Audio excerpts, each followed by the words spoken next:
My guest, Danny Stain, this is absolutely amazing. He went to heaven and found out how to reverse the aging process. No one's running out for food or popcorn during this show. Danny, tell me about, you've been a lover of God your whole life. You marry a woman you're madly in love with. You have 4 beautiful children. And then 16 years later, what happens? 16 years later, she evidently thought that was enough, and she left. And who had custody of those 4 beautiful children? At that point, I had custody. And so how does it feel? I mean, I hate to put it this way, but I want to know, how does it feel to be abandoned by someone you love? It was the most excruciating pain I'd ever gone through at that point. I had never thought that would ever happen to me. I never thought I'd be a divorced man. It's not supposed to happen, especially someone raised in a Christian environment. It had never happened in our family. And so it was something that was really foreign, really to me and my whole family as we walked through that, even my siblings and everything else. It was just a very foreign concept. But excruciating pain. I went through many sleepless nights. I went through many tears, tons of grief, devastated me. I thought I'd never minister ever again because in my upbringing, I just didn't think that you could, having gone through what I'd just gone through. But that was a very difficult time. I left the church I was pastoring at that point in time, but I went actually through something far more severe a few years later. I know about that. No one should have to go through what Danny went through. His children went to visit his ex-wife, and the 2 youngest ones were kidnapped. When did you realize this happened? Well, actually, that happened. It was in December in 1999, and they had actually taken my son, who was 16, as well as my 2 youngest, who at that point were 6 and 8, and they drove to a city that none of them had been to before, and took a night in the hotel. And during the night, they fled with the 2 little girls and actually abandoned my son in the hotel as well. That was an excruciatingly, agonizingly painful time. I thought that the first pain had been difficult. Nothing was more decimating than that. It was horrible. And I remember walking into their room after they'd left and just collapsing on the floor, just in tears. And I had no way of knowing where they were, what was going on. How long did it take you to contact the FBI for help? Well, I tried to contact them right away. They wouldn't believe me initially. It took them 2 weeks to get to us. By that time, obviously, they were long gone. But during that period of time, there was a real confidence that I had that God was going to restore them. I had no idea how. I didn't know when. I wasn't exactly sure when it was. I thought initially, it'd be very soon, but the soon grew into years pretty quickly. Did you know or hope that you'd ever see them again as this grew into years? I did. In fact, people have often asked me that. They said, how did you maintain hope? And I said, Jesus is my hope. And so as a result of him being my hope, I can't lose hope in him. Yeah, but that's easy to say right now, but it must have been so agonizing. But he'd given me a promise. And in that promise, he really declared, he said, your children will come home from the land of their exile. Through Jeremiah. You read it in the scriptures, and it just jumped out at you. It was one of those words that was so clear, and he just said, your children will return from the land and I knew that it was my All children. right, so you're remarried now, and the ministry is starting to prosper, but you have this big hole in your heart. Your two youngest Absolutely. daughters, and year after year after year goes by. Yes. Now, let's go to another arena of your life. You and I have a mutual friend. His name is Surprise. He's from Mozambique, Africa, and he works with Heidi Baker Ministries in Mozambique. That every miracle you read about in the Bible is happening there. As a matter of fact, Danny, what's the latest you've heard about people that are dead that are coming back to life in Mozambique? It's a pretty phenomenal thing. Iris is wonderfully understating some of the things that are happening, which I love about them. But I believe that the figure now is in the 50s of the number of people that have died and been brought back to life. What constitutes someone dying and coming back to life? In our Western culture, we would take anybody who just drops off and we can get them back. But Surprise actually says they don't count anybody unless they've been dead for 4 hours and remain alive for a year. What are those? You showed me a picture of worship in Mozambique. What are those flames over all the people? That actually has happened, I guess, on a few occasions.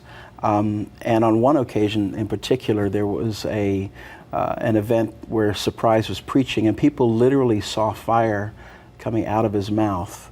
And that's the result were those pictures. You know, we have people that say they see angels behind us Right. as we're speaking. I wouldn't be surprised if some of you aren't going to see a fire. We'll be right back, and you'll find out about an angel coming unawares. Don't go away. We'll be right back to It's Supernatural. We now return to It's Supernatural.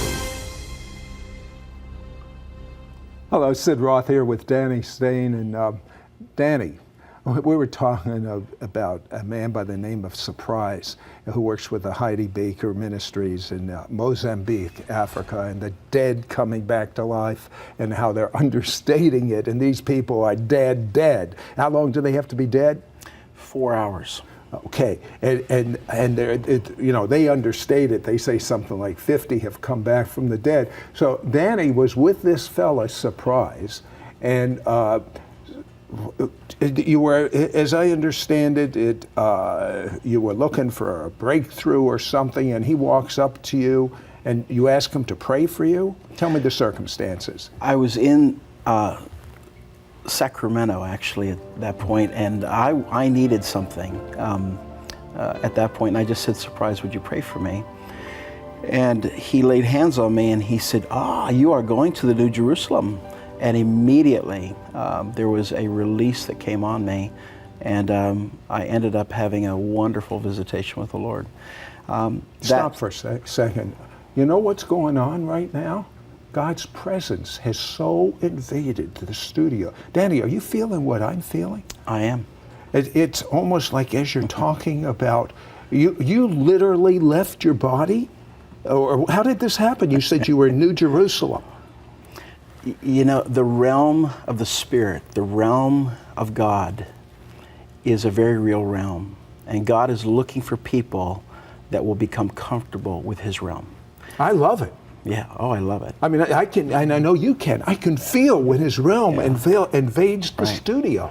Yeah, when you read the pages of the Bible, you realize that that is such a supernatural reality that they lived in, and we have so easily forgotten that all that we believe is based upon something extremely supernatural, and we have to learn to enter into that place. Is that why you wrote your book, These Walk on Water? Yes, I did. And walking on water, that's pretty supernatural. But you know what? There's going to be such a separation coming. And I love this book because this book will allow people to move into that invisible realm. So anyway, you're touched, you find yourself in what is the New Jerusalem? It's a place that was, when I was there, was amazing, because as I got closer to it, I began realizing that even the buildings themselves were alive. And I began realizing this is what he means by that we are living stones all being built up. And that there's something, they were moving. There was a visible... Like breathing. Yes, it was an amazing thing. As the Lord showed me that. And well, you know what? Everything is life. There's a mixture, life and death on this side of heaven. But in the New Jerusalem, everything is alive. So that makes sense. Absolutely, absolutely. And he took me there, and then he took me actually to this place that was vast, and I saw warehouse after warehouse after warehouse, just fields and fields of them. And I knew I was to go into this one warehouse. And as I went in there, I looked at a table that was in there, and I looked at what appeared to be body parts, and I saw a foot, and I saw a leg, and I saw hands, and just body parts, but there was no life in them. It was just, they were the body parts. But then I recognized that the feet I was looking at were mine, but they were much younger, much, much younger. And I went, what is this? That's a good question. I would have said the same. and I heard the Father say, these are your body parts. And I said, well, what does that mean? He said, I'm waiting for you to ask me to release those to you. That he said, I will give life to them, but that you don't need to wear out.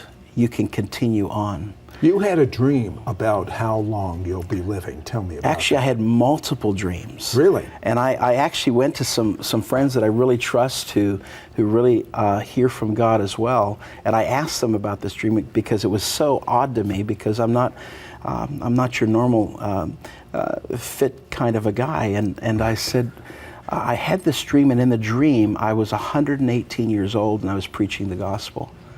And every one of them said, we believe that is absolutely literal, Danny. And I believe that. I believe that's what the Father was showing me, that I'll live to 118 and be preaching the gospel until that time. With new body parts, not 118 in a decrepit body, but with the new body parts. We can't live in a body that is constantly breaking down. We're going to live from glory to glory. We're going to live in a realm where there is an increase of health that's going to come on us supernaturally. It is God who gives life, and it is God who holds our lives in his hands.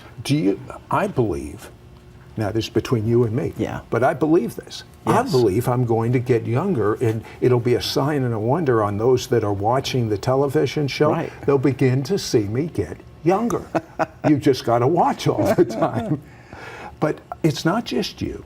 It's not just me. It's for whosoever, I believe. Right. Well, it's a piece of the gospel that we have.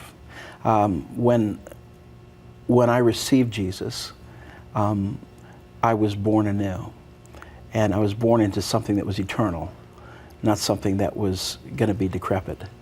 And so, I mean, we're seeing miracles happening in old people and everything. That 85-year-old woman, don't go away. We're going to talk about what happened to this 85-year-old woman. We'll be right back. We'll be right back to It's Supernatural. We now return to It's Supernatural. Hello, Sid Roth here with Danny Stain, and this is amazing. He's with an 85-year-old woman. Arthritis throughout her body. She was, did she come in, on a walker? She came in on a walker. Tell me about her. I just looked at her. She was actually with two other elderly friends. And I said, you don't need that. And I said, would you like that pain gone? And she said, I'd love it gone. And I said, why don't you stand up? And she stood up, and I said, now, friends, take away her walker. And I said, in Jesus' name, pain, leave. And immediately she just began realizing something was happening to her body. And within just a minute, she says, I feel like running and jumping. And it was a really awesome thing. And we said, go for it. And so she began running around and just jumping around. The Spirit of God just completely healed her, took away the arthritic condition, and very precious woman, very precious. Yeah, well, you know what really provokes me to jealousy is Danny is on an airplane. I'm on an airplane a lot. This has never happened to me that I know about. Danny gets on an airplane and he's like me. He figures there's a divine appointment, at least there's a captive audience.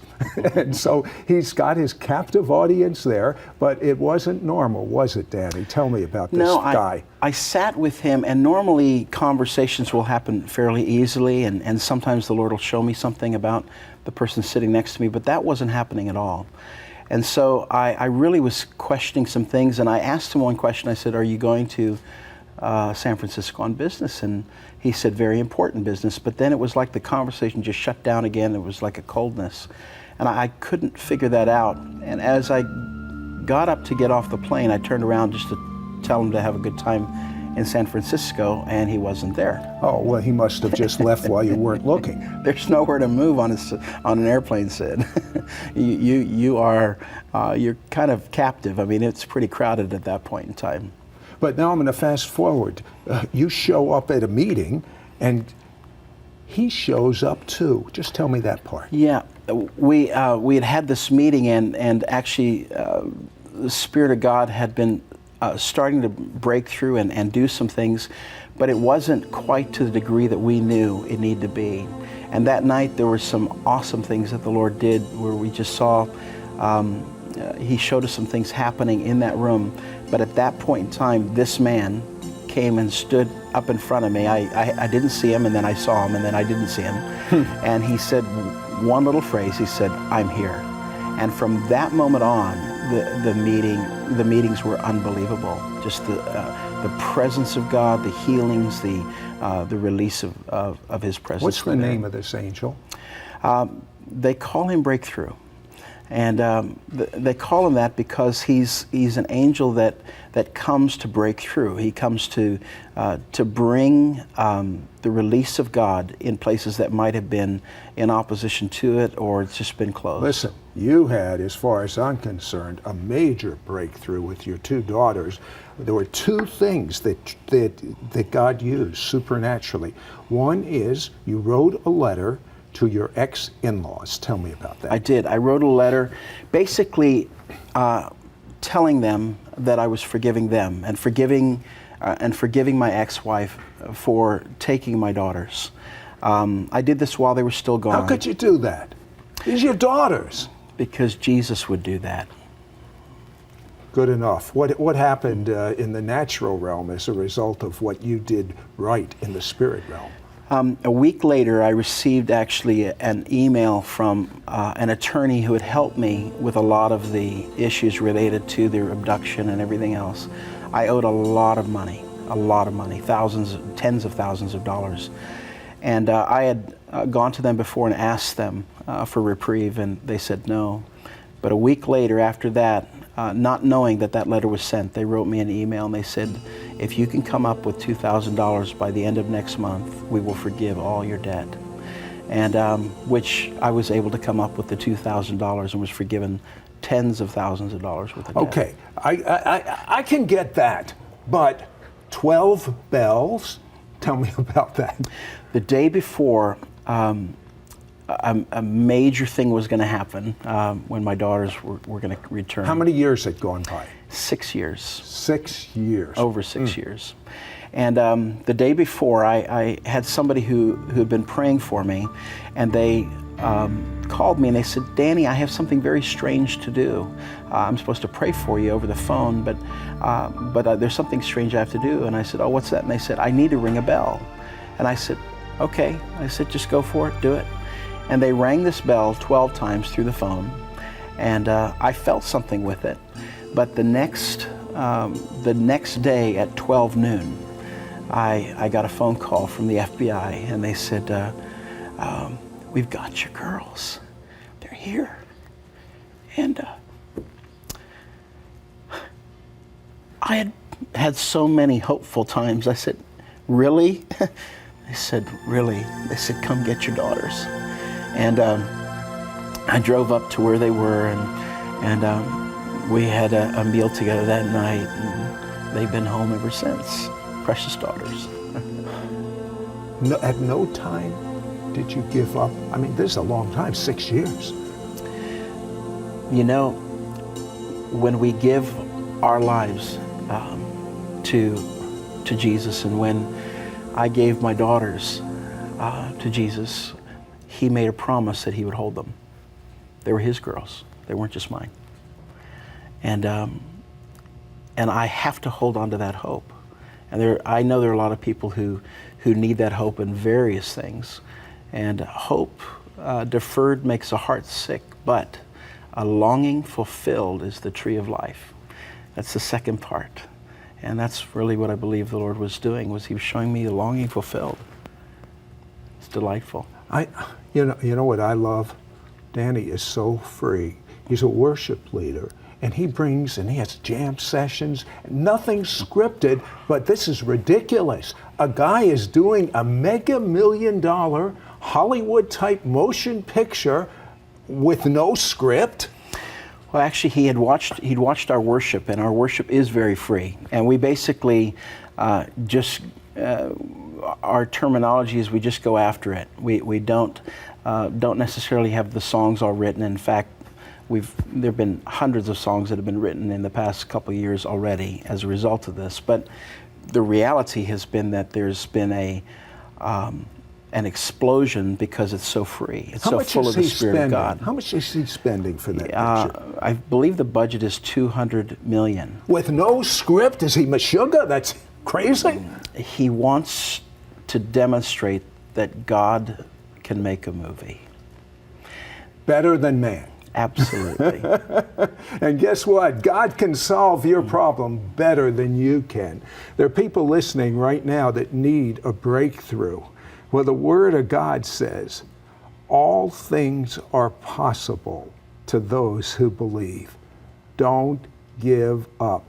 Danny, in 30 seconds, look in the camera and tell people not to give up. I want to really encourage you to strengthen your heart by knowing that there's one who believes in you more than you probably believe in yourself, and that he has a destiny for you, and that he has a destiny.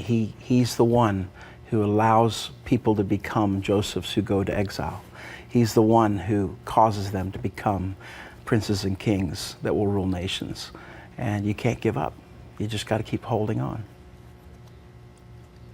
He is the God of the breakthrough. And in Yeshua's name, I release all of the angels of the breakthrough to restore, recover, preserve, and thrust you into your heart's desire. Because your heart's desire is God's heart's desire. And it's not an accident you're watching. I say in Yeshua's name, breakthrough, breakthrough, breakthrough.